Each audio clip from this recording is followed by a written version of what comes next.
कि प्रशांत किशोर गांधी परिवार के साथ मिलकर क्या करना चाहता है? मुझे लगता है वो कांग्रेस के अध्यक्ष बनना चाहते हैं दूसरे, क्योंकि ये तीनों अगर मिले हैं और उनको अगर जो G23 है उनसे कोई अलग आदमी चाहिए, तो उनको लगता है कि फिर पार्टी बना के, आजकल आपको मालूम है कि एयरपोर्ट डेवलप करना है या कोई बंदरगाह डेवलप करना है तो अडानी, अंबानी, टाटा ऐसे किसी ग्रुप को उसके राइट्स दे देते हैं, भाई खड़ा करो, BOT बोलते हैं ना उसको, बिल्ड ऑपरेट एंड ट्रांसफर। तो शायद कांग्रेस उनको चलाने देने की कुछ सोच हो गई कि बनाओ, चलाओ और ट्रांसफर करो, कि भाई आउटसोर्स कर रहे हैं, आउटसोर्स कर रहे यानी उसके लिए कुछ चर्चा होती होगी कि भाई हमको तो नहीं जम रहा है चलते, तो आप चलाओ, हैंडल करो, फायदा अपना अपना ले लो और बाद में पार्टी हमको ट्रांसफर करो, BOT। ये तो बहुत ही ब्रिलियंट आइडिया है। अगर प्रशांत किशोर के दिमाग में नहीं आया हो तो हम भिजवा देंगे उसको कि ये जब भाऊ ने आइडिया दिया है BOT वाला, इसको तो कांग्रेस में तुरंत लागू किया जाना चाहिए, क्योंकि उसके कांग्रेस मनमोहन सिंह और कौन अपने नरसिंह राव की तो आइडिया थी ना BOT। हाँ, हाँ। बनाओ, खड़ा करो और हैंडल करो, हाईवे बनाओ, टोल ले लो और बाद में हमको दे दो पैसा वसूल होने के बाद। अब इसमें वो खड़ा क्या करेगा, उसका वसूल क्या होगा प्रशांत किशोर का, वो ही बात है, भगवान जाने या राहुल जाने। शायद भगवान क्या जानता है वो भी हमको पता चलेगा, लेकिन राहुल क्या जानता है वो मुझे तो लगता है भाव, मुझे लगता है कांग्रेस को खड़ा करने के चक्कर में प्रशांत किशोर खुद ही बैठ जाएंगे।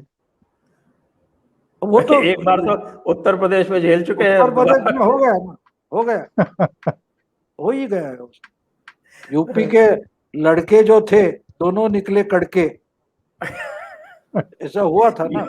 यूपी के लड़के वाला, और उन्होंने समाजवादी खाट पे चर्चा करनी शुरू की तो लोगों ने कहा कि ये देखो, ये खाट पे चर्चा करेंगे, तो उसका मतलब ही नहीं समझते थे कि खाट पे चर्चा का मतलब क्या होता है। और खाट पे लोगों ने कहा इसकी खाट खड़ी हो जाएगी, तब उसको तुरंत वाइंड अप किया गया। और लोगों ने ये भी कहा कि भाई खाट पे तो उठा के ले जाते हैं अर्थी के लिए उत्तर प्रदेश में, तो उसके बाद फिर उसको बीच में ही उसको वाइंड अप करना पड़ा। बाकी वो खाटे वाटे में थे वो भी लोग उठा के ले गए। हाँ, लूट के ले गए। पिछले प्रोग्राम में मैंने बोला था कि भैया कबाड़ी क्यों इकट्ठा करते हो, इस पर कचरा क्यों इकट्ठा करते हो। तो प्रशांत किशोर भी मोदी ने फेंका हुआ कचरा ही है ना। मोदी शाह ने 14 के बाद ये कचरा बहुत लोगों ने उठाया है, जिसका नाम प्रशांत किशोर है। तो अब गांधी परिवार भी वो कचरा उठा कर कुछ हो सकता है देखने की कोशिश कर रहे, कोई बात नहीं। ओंकार जी, अभी तो उत्तर प्रदेश में तापमान काफी हाई चल रहा है, और जो बीच में जो उठापटक रस्साकशी वगैरह और सब चर्चाएं वर्चा चल रही थी वो भी अब शांत हो गई। अब योगी जी के नेतृत्व में पूरे दम से चुनाव लड़ा जाने वाला है। और योगी जी ने एक काम और कर दिया जो पहले कभी नहीं हुआ था, कि समाजवादी पार्टी का कम से कम गुंडागर्दी पर पूर्ण अधिकार माना जाता था। पिछले 30 वर्ष से तो मैं देख रहा हूँ कि जो सड़क की दादागिरी है वो तो समाजवादी की कभी नहीं गई थी, इस बार लगता है मुझे सड़क की दादागिरी भी चली गई। बिल्कुल चली गई। और मुझे लगता है कि योगी आदित्यनाथ ने बहुत सोची समझी रणनीति के तहत कुछ कदम उठाए हैं, और बहुत सख्त कदम उठाए हैं। आपने देखा होगा कि पिछले करीब करीब 1.5 साल से एक पूरा अभियान चलाया है गुंडों, मवालियों, माफियाओं, और जो एक नेक्सस था पॉलिटिशियन के बीच में, गुंडों के बीच में, माफियाओं के बीच में, उनके अवैध परिसंपत्तियों को किस तरीके से बुलडोजर लगा करके नेस्तनाबूद किया है, पूरी तरीके से ध्वस्त किया है। इसका बड़ा अच्छा मैसेज जाता है समाज में। और अब तो बल्कि यहाँ चर्चा ये हो रही है उत्तर प्रदेश में कि जैसे जैसे 22 का चुनाव नजदीक आ रहा है, जो जमानत पर बाहर भी आ गए थे गुंडे बदमाश, वो भी अपनी जमानत रद्द करा करके वापस जेलों में जा रहे हैं, क्योंकि उनको पता है कि 2022 से पहले अगर वो सुरक्षित नहीं हुए तो वो हमेशा के लिए ऊपर भी जा सकते हैं।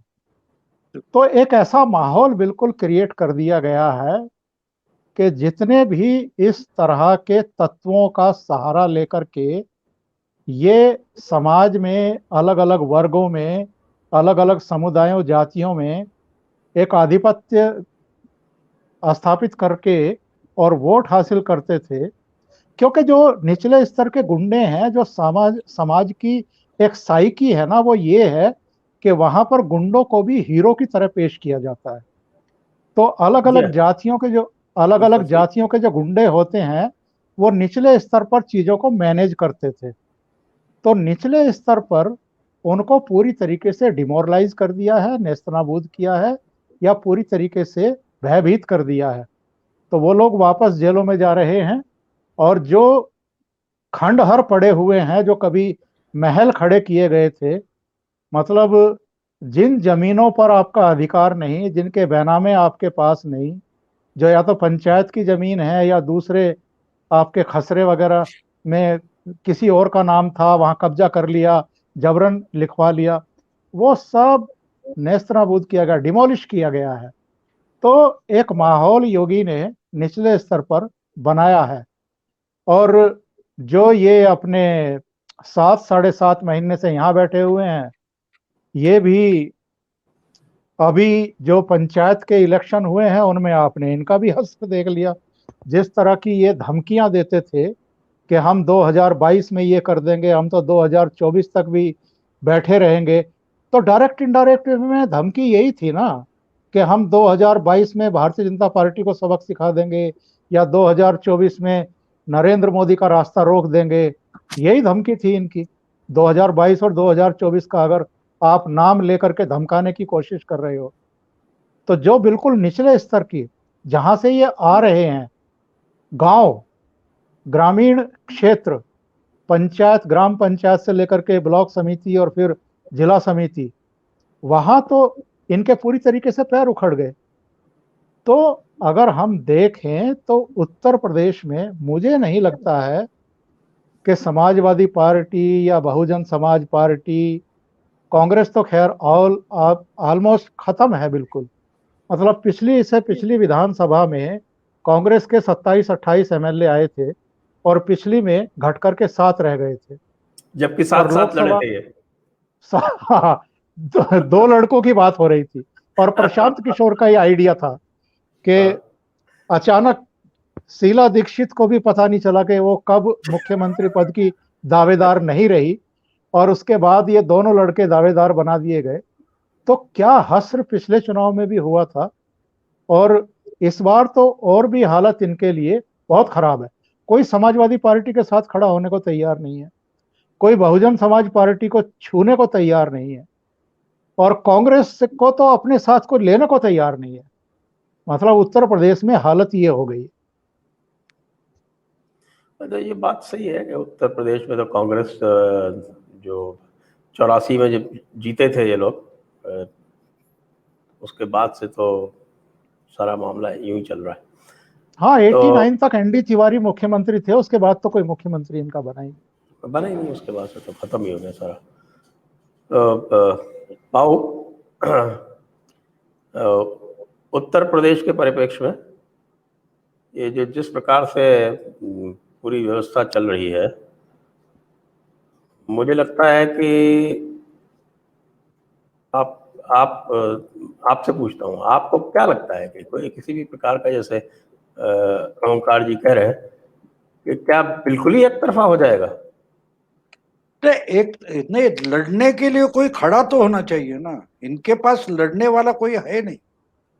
देखिए, अब मायावती को तो टिकट बेचना है।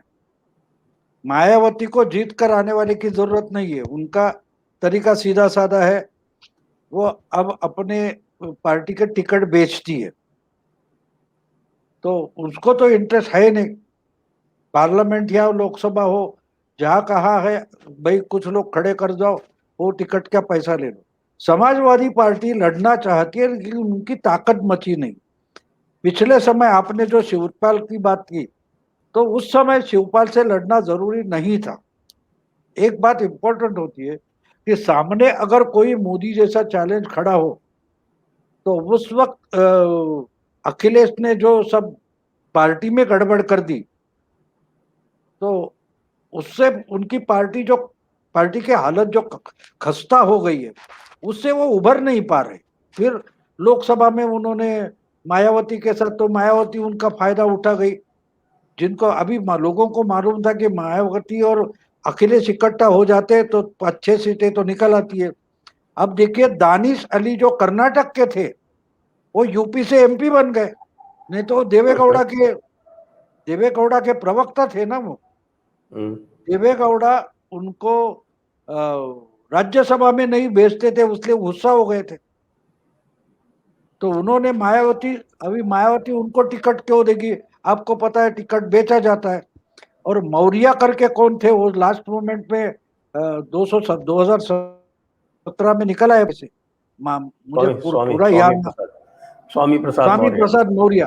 तो उन्होंने जाहिर तौर पर बोला था कि मायावती तो टिकट बेचती है। तो दानिश अली ऐसे लोग मायावती को चाहिए, उनको चुनकर आके कुछ होना है। एक बार हो गई और उन्होंने अपना नाम खराब कर लिया, वो तो फाइट में है नहीं। बचे है अकेले अखिलेश। अखिलेश ने तो खुद के पैरों पर कुल्हाड़ी मार ली। उनको पिताजी उनके साथ नहीं थे लोकसभा में। लास्ट लोकसभा में बोल गए आप ही मोदी जी चुनकर आइए और देश चलाइए, ये हमारे बस की बात नहीं है। और सोनिया गांधी के बाजू में खड़ा होकर तो बोले थे लास्ट सेशन में लोकसभा के। तो ये हम सब देखें तो पिछले लोकसभा में लोगों ने फिर भी 63 सीट बीजेपी की आ गई। तो इस बार क्या होने वाला है? 300 शायद क्रॉस नहीं कर पाएंगे, लेकिन 300 के पास तो पहुंच जाएंगे, क्योंकि उनको हटाने का कोई कारण लोगों को नहीं दिखता। मैं हमेशा वोटर पर, मतदाता पर भरोसा करता हूं, अगर उनका एक्सपीरियंस अच्छा है। और दूसरी बात है, हमको वोटर को भी समझ लेना चाहिए। वोटर एक बात देखता है, देखिए एक में थोड़ी आपको आक्षेप लेने जैसी बात लगेगी, लेकिन एक्सेप्शनल एग्जांपल देता हूं। शराबी की जो पत्नी होती है, वो मारता है, सब करता है, लेकिन वो बाहर नहीं निकालती। और जिसका घर अच्छी कमाई नहीं होती, फिर भी उसकी बीवी जो होती है, पत्नी होती है, वो संसार चलाती रहती है। क्यों चलाती रहती है? क्यों नहीं भाग जाती? अच्छा कोई मिलेगा, लेकिन उस पर भरोसा करे या नहीं, वो उसके दिमाग में रहता है। योगी जी ने बहुत अच्छा काम शायद नहीं किया होगा, लेकिन बुरा भी तो नहीं किया है। बुरा भी तो नहीं किया। मायावती हो, मुलायम सिंह हो या अखिलेश हो, उनका जो एक्सपीरियंस लोगों का है, वो बुरा एक्सपीरियंस है। योगी का जो गवर्नमेंट है, उसका एक्सपीरियंस बहुत भारी अच्छा है। इससे अच्छा कुछ हो ही नहीं सकता, ऐसे नहीं मान, ऐसी बात नहीं है। लेकिन इन्होंने उनसे बुरा भी तो कुछ नहीं किया, थोड़ा बहुत के वो अच्छा ही काम किया है। तो वो एक्सपीरियंस मायने रखता है और वोटर उस तरफ जाता है।